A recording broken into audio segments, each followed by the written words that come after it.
Hello, and welcome to another episode of the Tell Not Show. As always, we're your hosts. We have the wonderful Kirsha Fox, author of Son of Deception, and The White Leaf Child. She's a homeschooling mom of four, avid reader, and gamer.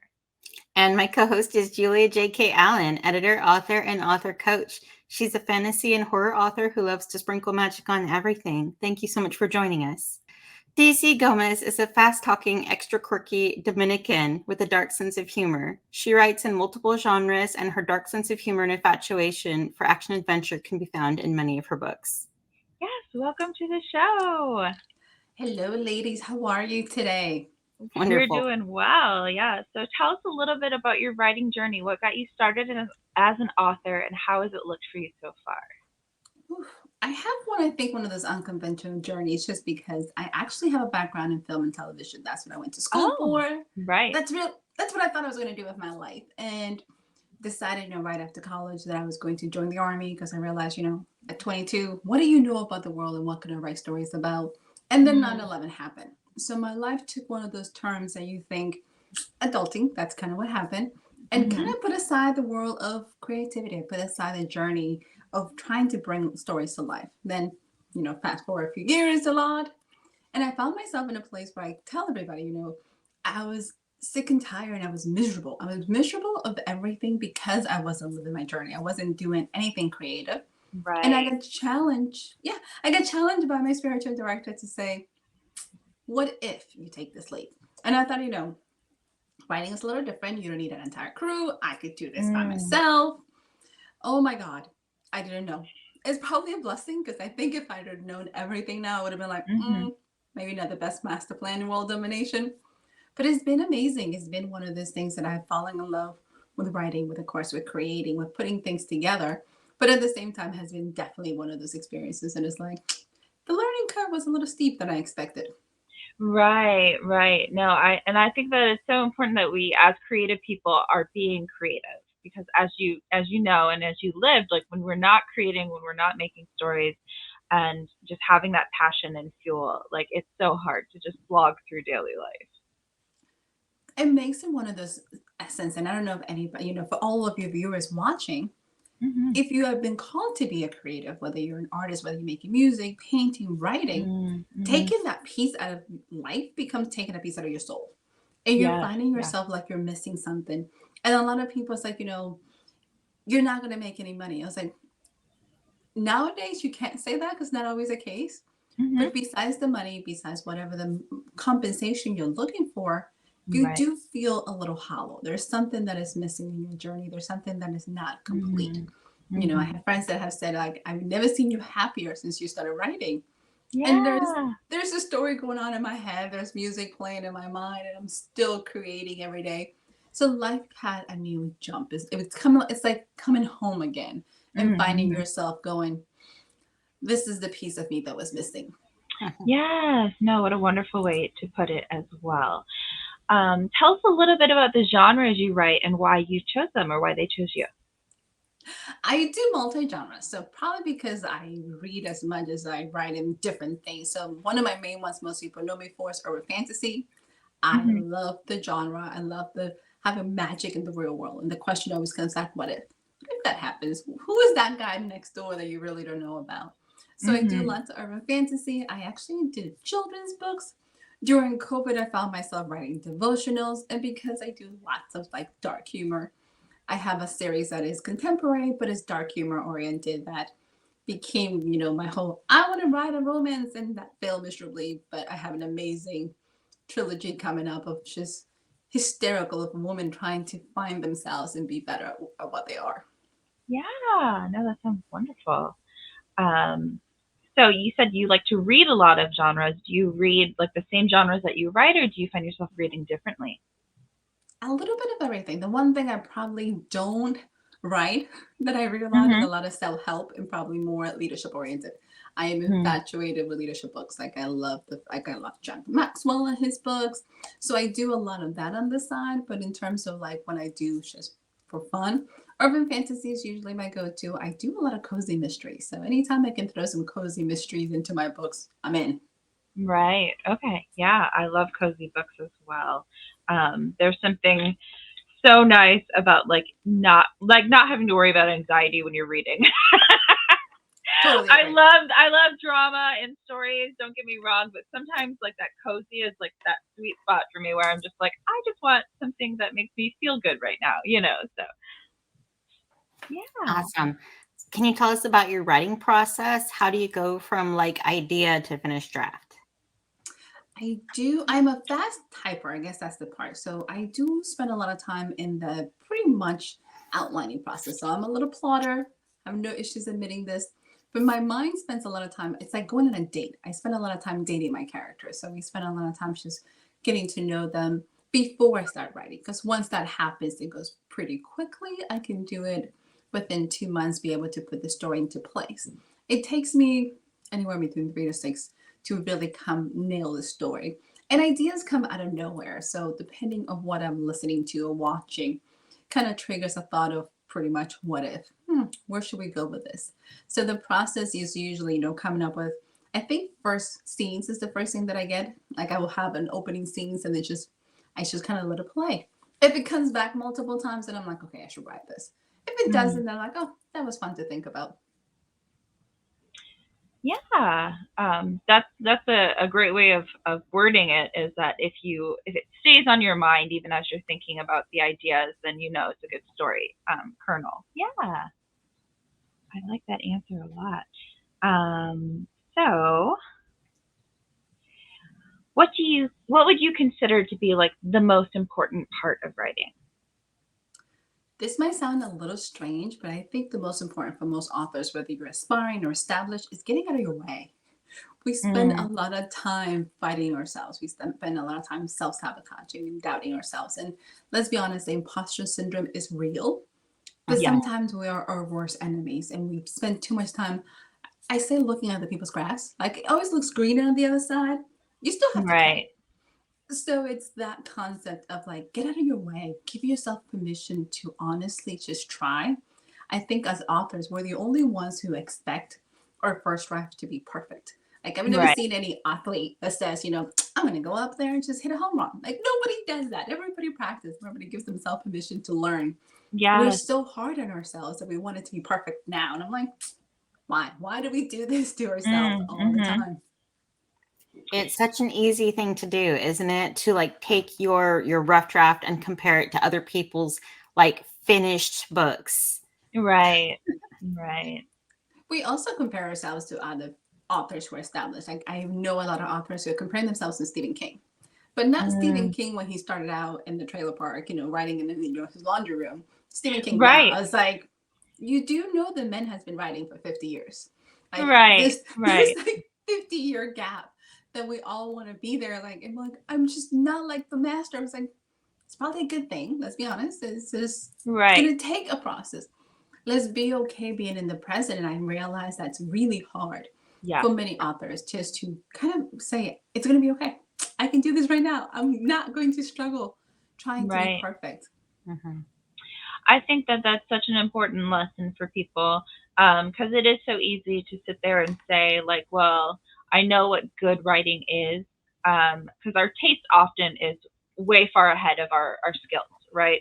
So we know what good writing is, we know what good storytelling is, and we know a good story when we see it, and we just expect that from ourselves without putting in the practice, putting in the hours, and learning how that's crafted. Yeah, so it's really important to like have patience with yourself and be like, okay, I know it.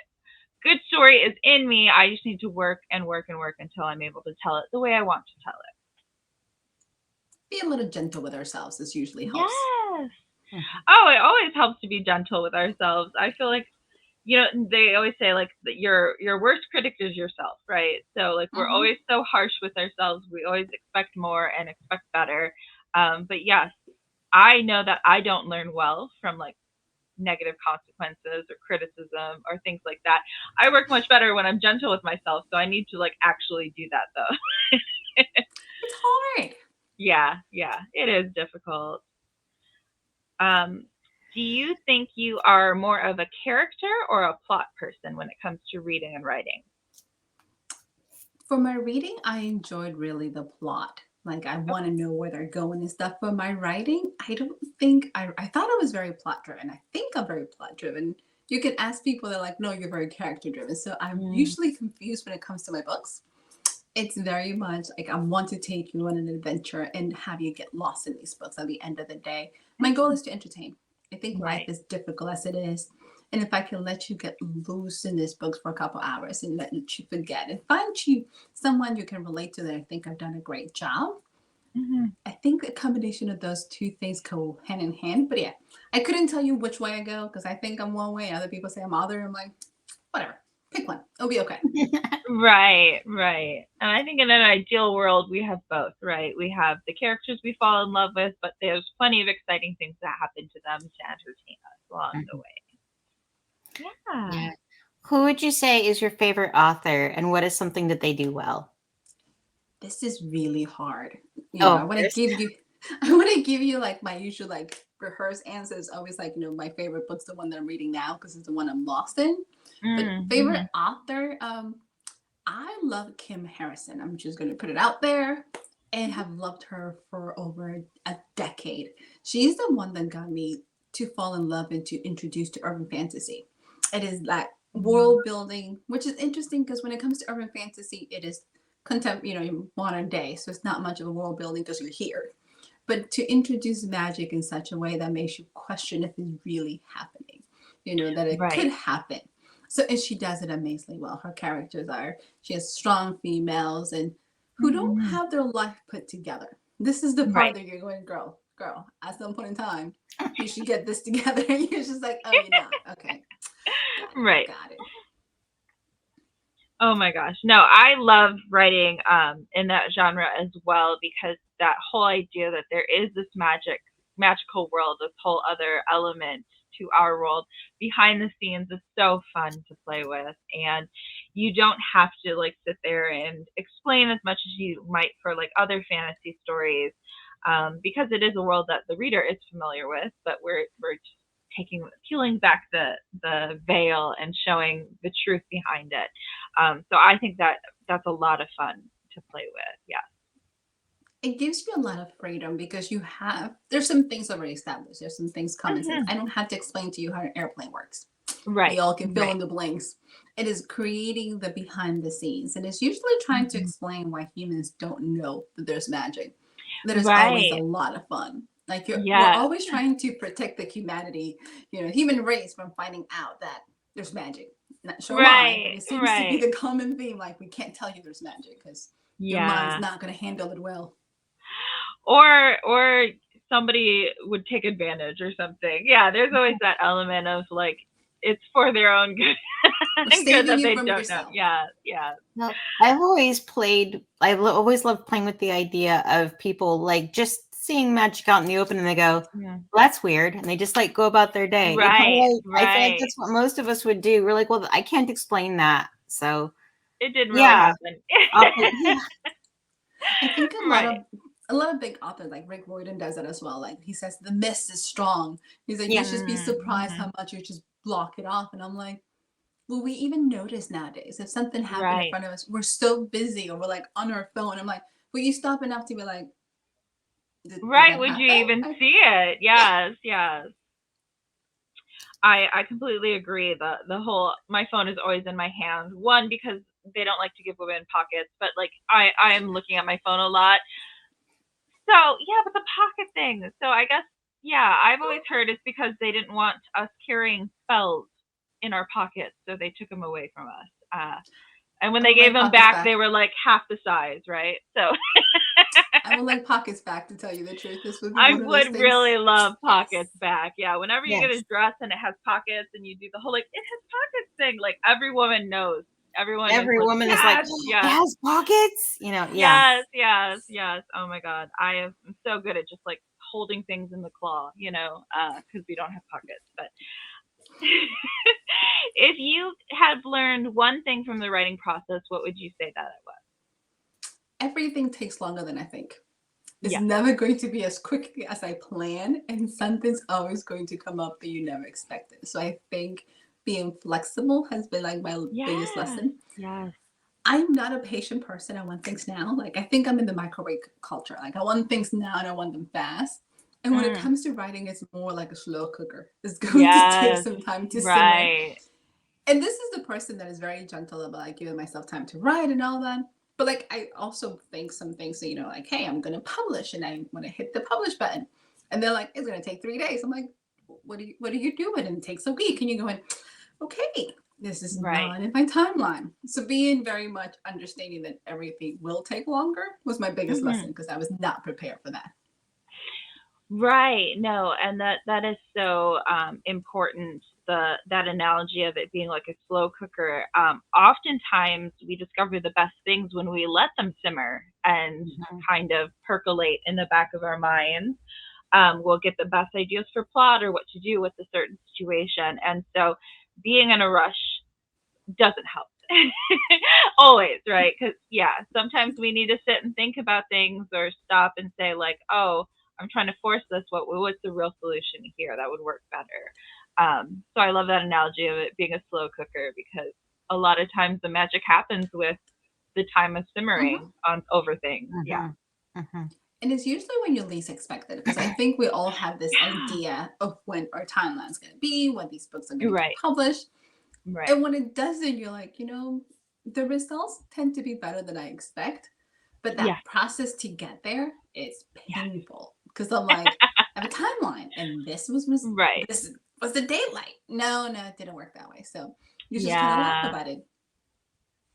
Right. What's the alternative? You're just gonna beat Mhm. yourself up about it. Like it doesn't help anyone to kind of get upset about not Yes. the timeline. Yeah. The book is always going to take you so much longer than you thought. Mm-hmm. But All the time. yeah. Right. Right. But unfortunately, well, not unfortunately, but I feel like a lot of us know that like Mm. we could push it faster, but it wouldn't be as good as it needed to be. Right. So Right. you have to stop, you have to slow down, you have to keep polishing and polishing and polishing Yeah. until Yeah. you're happy with the result and then it's ready. And like unfortunately, like being creative isn't something that all of us can always like force. Like it seems like the Right. harder you try to force it, the more it won't happen. You have to like Mm. breathe and relax and get yourself in a place of like love and creation and Yeah. find your zone. It's Right. Well, we'll yeah. rest intention. Well, we'll rest, but we're not refilling our creative well all the time, and that's oftentimes why it's dry. You're not going to be able to come up with ideas. Mm-hmm. Those are beautiful ways to say because sometimes we're fighting so hard to push it through that we Yeah. just becomes more frustrated with the process and the results of it. Right, right. And we don't want Mhm. to take the joy out of writing and the joy out of creating because like that's such an important part of why we do what we do and why we live that life. We always make the joke that, writers don't love the writing process necessarily, right? We love having written, we love the product of our writing process, but sometimes going through writing is not fun. When you're in the midst of writing a novel, it can be very difficult. Yeah. Yeah, to say the least. You spend Uh, most of the time glaring at the screen, just like, and then, right, are you okay? And you're like, what? I'm having a great time here. Like, right. It's I in chose to class. do this to myself, right? yeah. Yeah. Great. If you could tell a new author one thing, what would it be? This is one of those questions that I'm always pondering is talk less about the book and how amazing it's going to be and write the book. So I found Mm. a lot of authors spend a lot of time. I think by nature, I met so many people that already have the acceptance speech they're going to give when they win the Oscar for this Oh amazing book that's going to yeah. get done. Oh, right. Yeah. Right, Or right. we all met them. We all have been there, I think, to some extent, and we spend too much time saying the impact the book's going to have in society or talking about all the benefits of the book, but not enough time putting the book into the page. So sometimes it's easier Right. just to tell us like, just write anything, whatever comes, just put it on paper, do Mm. something with it Mhm. besides talking about it. We try to copy everybody else's style. And sometimes I think we get lost in what I have a mentor that calls them SOS, shiny object syndrome. Like Mm. you don't need the fanciest, tool to format the book. You don't need the latest and greatest software. Just write Mm. the book. Mhm. Pick a piece of paper if it makes you feel better, but do something with Right. it. Right. Yeah, Uh-huh. don't get caught up in the tools needed to write the story. Just work on the story. I feel like that happens a lot where it's so vivid in authors' heads that they know that it's an amazing story or that scene is so epic, but then you read what's on the page as an editor, especially. I read what's on the page and I'm like, that's not on the page though. Like they tell me about the scene and I'm like, oh, that sounds amazing, but then you read it and you're like, half of it's missing. Like we need to work on getting that into the story, because a lot of times it's like so vivid in your head that you just write but you don't get it all on the page necessarily. Mhm. Yeah, you can see it clearly, but did you communicate that effectively? Right. Yeah. Right, with your words. Yes, we need to paint the whole picture onto the page. I like how you said with your words. I like that part. I was Yeah. like, kind of need some words in there. It's okay. Right. It's Well, I okay. always say, yeah, writing is so hard because, like, with movies or music, you have the instrumental, you have the soundtrack in the background that's working to build the mood, build the atmosphere, and really get like we know something's about to happen in a scary movie because you hear that like that warning music come in, and it helps to like set the mood and the atmosphere. But like with words, like when you're writing, all you have is the words. Like you have to like just infuse everything through words and still have that same effect that movies and TV shows have. And so writing is not an easy task for most people. But when they get it right and you like feel that when you're reading, like, oh, it's so worth it in the end. Yeah. Right. So everyone's pretty busy. How do you make time for writing? I am obsessed with schedules. I have to be just because I'm the little kid that still needs a day job to balance my life. I found that out. Mm-hmm. Like at one point in time, I begged to have all the time in the world to write. Then I had all the time in the world to write and I did nothing because there was way too much time. So I Right. am yes, I need both. I need to have like the schedule so my creativity can focus. So I'm very good at setting up time for myself just to write. I'm good at blocking those hours. I also work really well on deadlines. If you tell me you have 6 months to do something, that last month is going to be crunch time. The other 5, Right. I'm going to think about it. So I'm very good at setting myself. I have no issues admitting it. Like I have to have a deadline. I have to have a Yeah. project set, or else nothing gets done because there's always something else going on. There's always something that comes Right. up first. I could be doing all these other things, or I'm doing events. So I have learned that in order to get my stuff done, I has to get a deadline, or else I'm Mm-hmm. completely flaky about it. Right. I saw a TikTok about how ADHD people will fill whatever container they're given. So that whole idea of you're given 6 months, you'll do it in that last month. So if you give yourself a year, and you might waste that whole year until the last 2 months to get stuff done. So I can completely relate to that. I think that for myself, I have to schedule things because if I make a to-do list, I will procrastinate all day and be like, oh, I'll do that later. I'll do that later. I'll do that later. Oh, the day's over. But if I say to myself, like, okay, after lunch at 1 o'clock, we're doing this, then I'll actually work on it once 1 o'clock hits. But knowing that about myself has been very helpful. I think that's one of the hardest things is understanding our own process and understanding what makes us tick. Took me a minute to realize that. Everybody's like, you always wait to the last minute. It's like, I know myself enough to tell you Yeah. how well I function. So I don't try to tell you, it's like, if you need something, tell me when. And Right. that's when don't tell me whenever you get it done. It's like, oh, that's never going to happen. They're like, really? Right. Not gonna Right. Yes. Sorry. Like, yeah. when do you need this? Yeah. Someday is a category of future that would never happen for us, right? No. It's always like, oh, I'll do it, I'll get to it, and we have every intention to, but it goes in that someday category, and then it never gets done. Yeah. Yep. Yeah. I can definitely relate to that as well, where I'm like, oh yeah, I was gonna do that, and then I didn't. What is your favorite part of writing? I am the one who really enjoys the plotting part. Like I really enjoy thinking of the story as a full thing. Like I'm not a pantser, so I have a hard time writing without knowing how the book's going to end. Mhm. Like, I admire all my friends who are. I think that's amazing. My heart goes out to them. That puts me in a panic from start Right, to finish. right. I'm the girl who's like, what? What's going to happen next? Like, I enjoy the process. It's just Yeah. literally having loose ideas where I think my books are going to go. What's the whole art going to be? So I really enjoy it. And I don't have a fancy office like that I write. Like, I write in my Mhm. couch with a blanket. Yeah. That's it. Like, it has to be really comfy, Mhm. really chill. And just that part of it is, I think, the most fun to me. Just writing it out and be like, oh, that's so much fun. Yeah, no, I love plotting myself, so I can Mhm. definitely relate to that. For me, figuring things out is the fun part. Yeah, for sure. Yes. Well, at that stage, it's still the new shiny idea. You Yes, haven't yes. sit down and muck through it yet, and You're right. Found every that is flaw in your plan. Yeah. definitely the fun part. Yes, yes. Oh my God. Yeah, the worst part is when you're like have all your ideas down and then you're like, oh, but that's a plot hole. Crap. Like now Yeah. I gotta find all the flaws and make it work instead. Yes. All the I'm cascading okay. changes. Yeah. I'm okay with the plot holes is when you realize you forgot something that was really crucial. You're like, Right. oh, that scene was supposed to go in about 10 chapters back.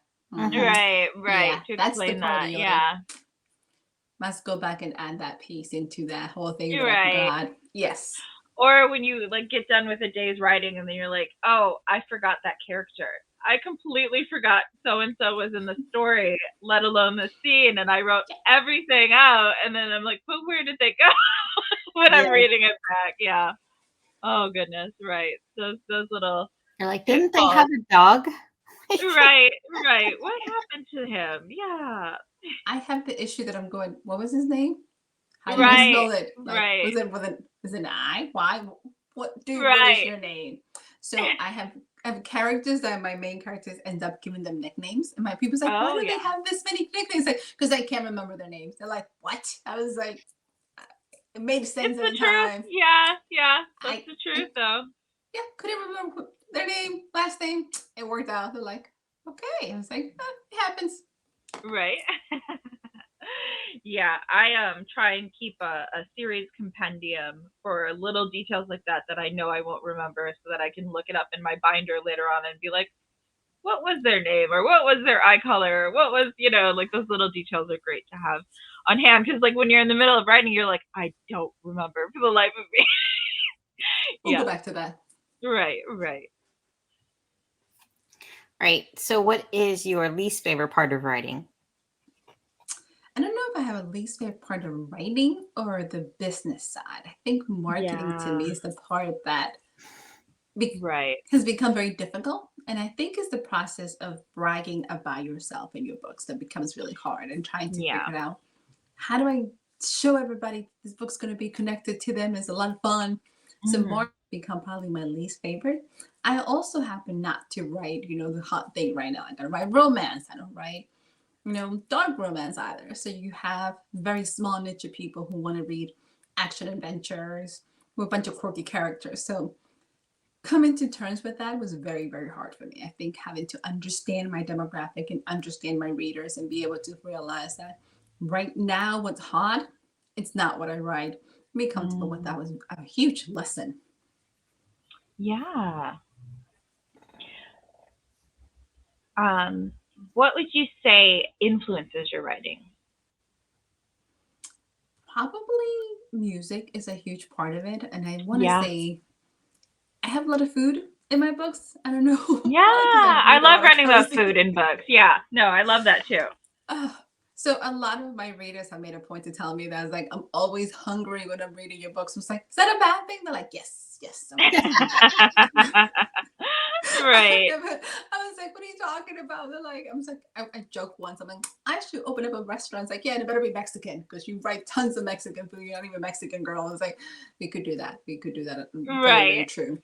So I have tons of food influences. I have music. Honestly, anything and everything will spark an idea. And I think a lot has to do with the fact that I do write a lot of quirky characters. So crazy things that happen, like people will say quotes and like, that's going in a book. They're like, what? I'm like, oh, I'm putting that in there. I guarantee you that's going somewhere. Just need Right. to figure it out who will say that because I'm putting it in. Yes, no, those great one-liners that people come up with, and you're like, oh, I could use that. Oh, yeah.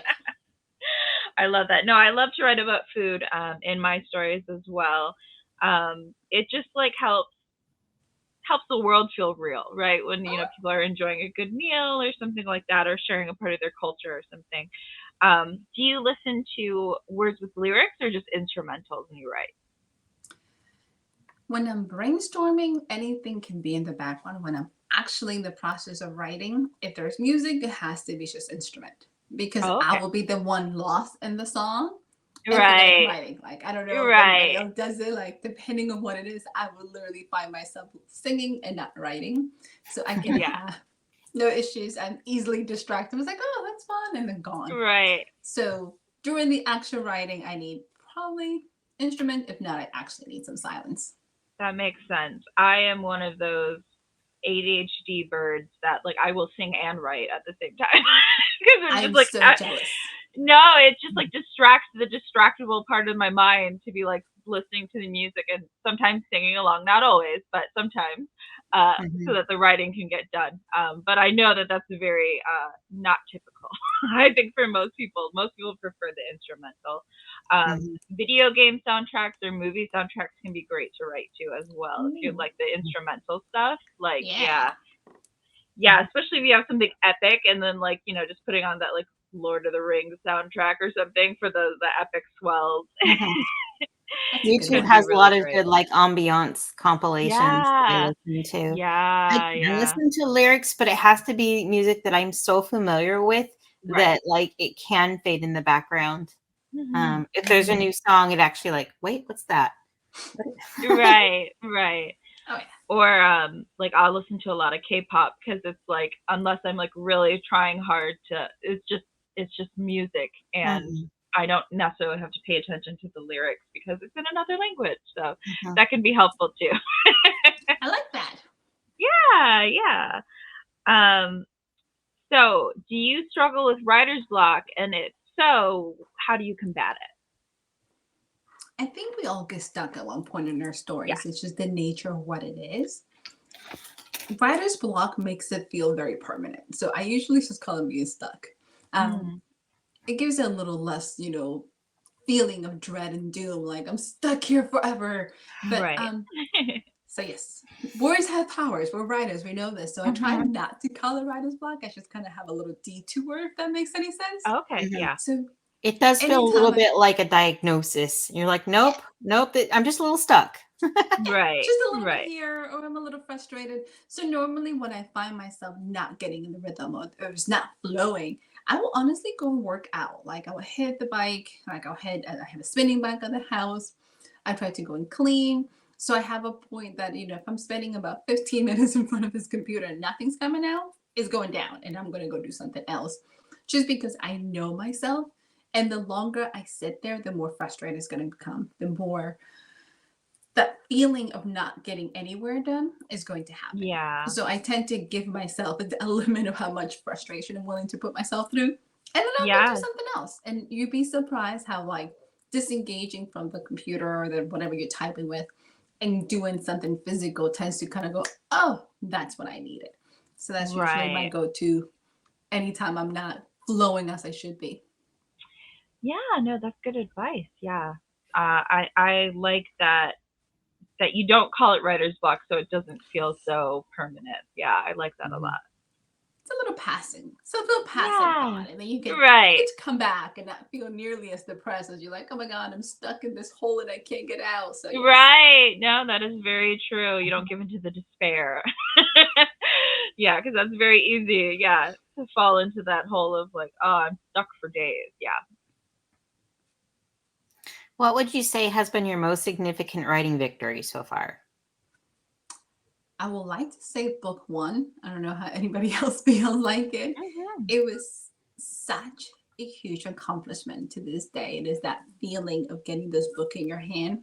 Yeah. Also, the fact that you hear so many people say how everybody's writing a book and nobody finishes, or you have all these horror stories. So, being able to get the book out and then promote it, I think honestly, when I first got my book published, and I kind of joke about it. People think I'm kind of crazy. I honestly look like a drug dealer. Like I will pass out these little bookmarks and then I run away. And I wouldn't talk to anybody. Like I wouldn't tell anybody what the book's about.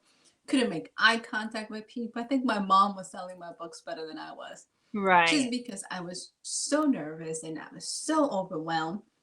And somehow this book was my baby, and nobody wants to hear that your baby's ugly. So I took Mm-hmm. everything personal. So having to get over that and being able to say, this is not a legacy, it's a book. And it's supposed to be entertaining and it's supposed to be fun. And embracing that and being proud for this book for the moment in time that it is. And then Yeah. being able to step back and just kind of enjoy the journey has been probably my biggest victory because it took me a while to get there. Right. Yeah. No, I like that. That's very true. That like we don't want to hear bad things about our book. So it can be hard to get ourselves out there, but very important to do. And I love that your mom was your little cheerleader in your corner, selling your book for you when you were struggling too. That's so I don't great. know if anybody read the book that she sold them to, but I was Right. asking questions. It didn't matter. She sold them. That's all that matters, right? They're Oh, yeah, collecting yeah. your book. Yeah. I make a joke all the time of like, my book would look really good on your bookshelf. You don't have to read it. Just Right. buy it It'll just and look let it great look there. beautiful. Yeah.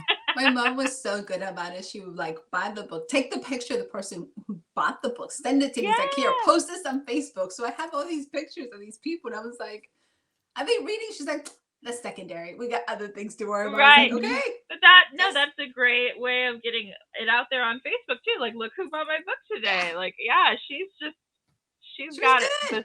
the hustle game down. Yeah. She was good at it. It's just joking. I Right. was like, thanks, Mom. Thanks. Yeah.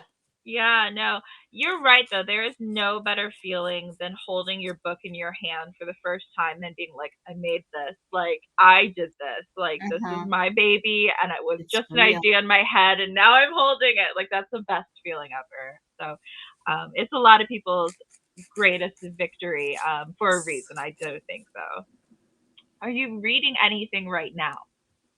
I go through several books at a time, which is interesting because I can't do that when I'm writing. Like I have to focus on one book. When I'm Right. reading, I jump between one and the other. So I recently picked up the book, I think is White Trash Warlock, Okay. which is because the title got me. I was like, Right. what is this book about? Yeah. And I got it an audiobook, which I had to giggle because I'm not the person who reads the blurbs of books. Imagine Right. that, like I'm the author, but I don't. Like if I like the cover and I like the title, I'm gonna click on it and get it. Right. So Right. I highly enjoy urban fantasy. Not what I was expecting, so it was kind of fun. I'm reading a couple of Brendan Sanderson's books, and then I'm doing Kristen Britton's new book. She has the Green Rider series. So between that, and it's interesting because I read a lot of high fantasy, but I don't Okay. write it. I just realized that recently. I'm like, I do a lot of high fantasy, but yeah, not the one I write. Right, right. I find that most people read and they read differently than what they write a lot of times Mhm. anyways. Yeah, because there's some genres I will definitely read the crap out of but would never write. Me too. Right, right. Yes. Like historical fiction. Like I love reading it, Mhm. but I do not have the mind for like Oh, keeping the track of all research, those the level of details. research Yeah. it takes to get it correct and right and accurate. And like even with language, you have to be so careful. Like, would they Mhm. even use that word? Would they Yeah, know did that that word? phrase exist? Yes, Yeah, yes. Oh my I would gosh, get right. lost in the research, and I don't know how much writing I would get done because I have no exactly, tolerance for that. exactly. Yeah, I've tried Um, just research for my regular books, and sometimes facts are just so interesting that you like look up and you're like 3 hours have passed. Like, And you got nothing what done. is this? Yeah. Yeah. Yeah, and you're just like, what is reality? I don't even know. I was just reading about the most random like fabric details of the 1920s. Like That would be it. right.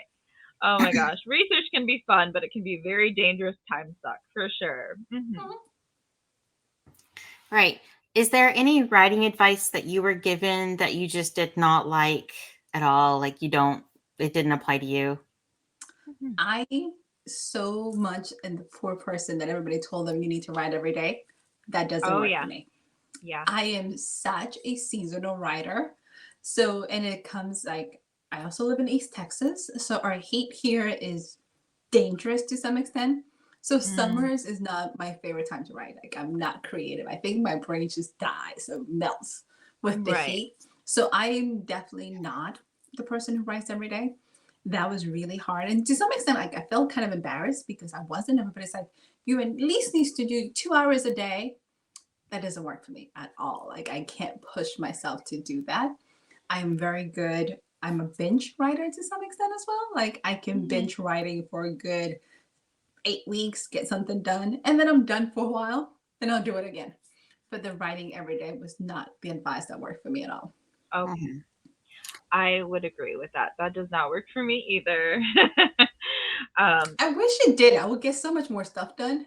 It's just that's just not yeah, that person. yeah. It's just brains are so different, you know, and yeah, for me it was just like I would beat myself up too much about not being able to do it that day, and then it was just so counterproductive in the end Mhm. because yeah, I was too Oh much. yeah, Yeah. you curry up all of these negative feelings. So by the time you Yes, actually do yes, sit down and write, this burden of guilt and shame and yes, yes. angst and everything is so heavy on you that now you're like, okay, I'm here, write, write, write, write, and we've all Right. done it. But Like, you're no, just you need sitting to, there saying like, "What's wrong with me? I can't write right now." You know? yeah, Yeah, yeah, you need to exhale it and let it go and yeah, write for yeah. the joy of it. Yes, Because yes. writing is fun. I think that's the Mhm, part people we stop forgetting about it. We do hear a lot of the authors and all the negative that comes with it. And I'm like, deep down it's Mm, supposed to be fun. mhm, And maybe right. it's not for everyone. I have to take it back. I know my hubby says, his writing comes from like this, dwell of like depression. And I was like, Mhm. ooh, that's not me. That's Right, not. right. But everybody needs to find their mojo and what makes that Yeah. part easy for them. And it's different for everyone. Yes, yes, yes. No, and that's why we love talking about it on this show so much is the different writing processes and how people get it done because there's so many different ways to do it. Anyone who tells you there's only one right way of doing anything is selling you something usually. So, Hmm. yeah. Well, we do want to give you an opportunity to let our listeners at home know where they can find out more about you and your books online. The easiest place to find will be probably on my website. You can also find my socials from there. So it's dcgomez-author.com, probably because I'm not very creative and it's just seemed a lot easier to keep it that way. So Mhm. I tend to have everybody swing by my website. I also have a free short story that everybody can pick up from there. It's urban fantasy, and it was available on a collection that I did a couple years ago. So this is the only place you can find it now. Get lost in Bloodline, have a little thrill, and if you stick around, I think you get two more short stories as well. So you get a little bit of that, what my urban fantasy world is and what that universe is all about. So dcgomez-author.com. all right. Wonderful. Yes. And thank you so much for joining us. We've had just the best time talking with you. So thanks for taking time of your busy schedule to join us. Thank you, ladies. It's been truly a pleasure. And thank you for everything you guys are doing for the author community and for Oh, putting this program together because it really yeah. is something very beautiful and amazing. Oh, thank you. Yeah, you're welcome. Yeah, that's very It's kind of you. it's the most fun thing for us to Right. meet with authors and talk about writing and books and Mm. yeah, it's definitely a highlight for us. Yes, We we love doing appreciate the it. show. Yes. And thank you to everyone who is listening along at home. Remember, there's more than one way up a mountain, and our next episode will release on Friday. If you are interested in being a guest on our show, you can find us on social media at The Tell Not Show or email us at thetellnotshow@gmail.com. Thanks again for listening. Thanks again for listening. If you enjoyed the show, consider subscribing and liking. We appreciate all the support. Julia J.K. Allen is an author, editor, and coach and can be found at hijinksrunner.com.